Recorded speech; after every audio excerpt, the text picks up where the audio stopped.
SSC নতুন করে নামের তালিকা প্রকাশ করলো। কি রয়েছে এই তালিকায়? কাদের নাম রয়েছে এই তালিকায়? পুরো আপডেটটা আমি তোমাদের এই ভিডিওতে দেবো। ভিডিওটা মন দিয়ে দেখো, আশা করি অনেক প্রশ্নের উত্তর পেয়ে যাবে। তো চলো দেখে নেওয়া যাক এই মুহূর্তে এসএসসি যে তালিকাটি প্রকাশ করেছে এটা কাদের এবং কাদের নাম রয়েছে।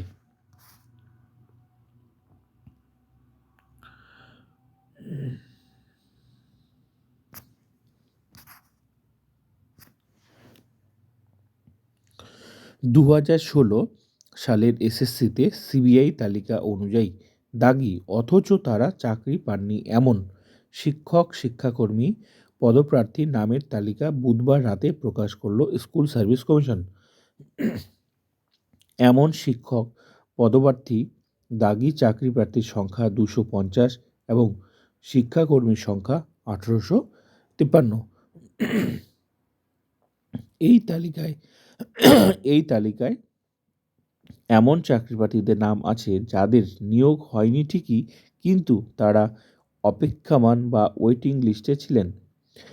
এমনকি এই তালিকায় এমন এমন মামলাকারীদের নামও আছে যারা 2016 সালের এসএসসিতে নিয়োগ প্রক্রিয়ায় দুর্নীতি হয়েছে বলে মামলা করেছিলেন। ওই দাগি প্রার্থীদের নাম, তাদের বাবার নাম, তারা কোন পদপ্রার্থী ছিলেন, তাদের জন্ম তারিখ, তাদের রোল নম্বর বিস্তারিতভাবে উল্লেখ রয়েছে। এতদিনে এই তালিকা কেন প্রকাশ করেনি এসএসসি তা নিয়ে প্রশ্ন তুলেছেন যোগ্য শিক্ষক শিক্ষিকাদের একাংশ। এর আগে এসএসসি দাগি শিক্ষক ও শিক্ষাকর্মীদের তালিকা প্রকাশ করেছিল, কিন্তু দাগি অথচ চাকরি পাননি এমন শিক্ষক ও শিক্ষাকর্মীদের নামের তালিকা প্রকাশ করেনি।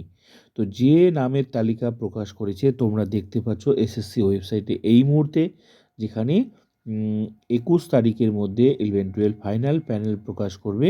এটা নিয়ে অনেকেই কিন্তু এখন টেনশনে আছে যে এই তালিকা কেন প্রকাশ করলো, তাহলে এই যে নিয়োগটা হচ্ছে 2025 এসএলএসটি, এটার ভবিষ্যৎ কী হবে। একটা কথা বলে দিচ্ছি, 2025 এসএলএসটি 11-12 ফাইনাল প্যানেল যে 11-12-এর 21 তারিখের মধ্যে, সেটা কিন্তু 20 তারিখে সম্ভাবনা প্রবল।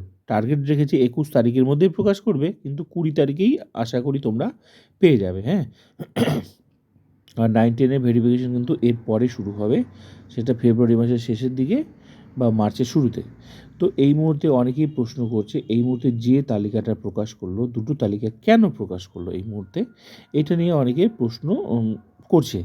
তো দেখা যাক এর ভবিষ্যৎ কী হয়, এসএসসি কী চাচ্ছে সেটা কিন্তু, হ্যাঁ, কেন প্রকাশ করলো এই মুহূর্তে সেটা আমরা কেউ জানি না কেন প্রকাশ করলো এই মুহূর্তে। হ্যাঁ, যে তালিকা প্রকাশ করেছে এটা আগে কখনো এই তালিকা প্রকাশ করেনি। তো এই আমার মনে হয় এই নিয়োগে কোনো সমস্যা হবে না। যে নিয়োগটা চলছে 2025 এসএলএসটি, সেটা কিন্তু হবে। এটা কোনো সমস্যা নেই। কিন্তু এই 2016 ফিরবে কি না এটা কিন্তু প্রশ্ন চিহ্ন রয়েছে। অনেকেই এখন এই মুহূর্তে বলছে তাহলে কি 2016 ফিরবে? হ্যাঁ, এটা কিন্তু অনেকেই এখন কিন্তু প্রশ্ন করছে। তো দেখা যাক এর ভবিষ্যৎ কী হয়।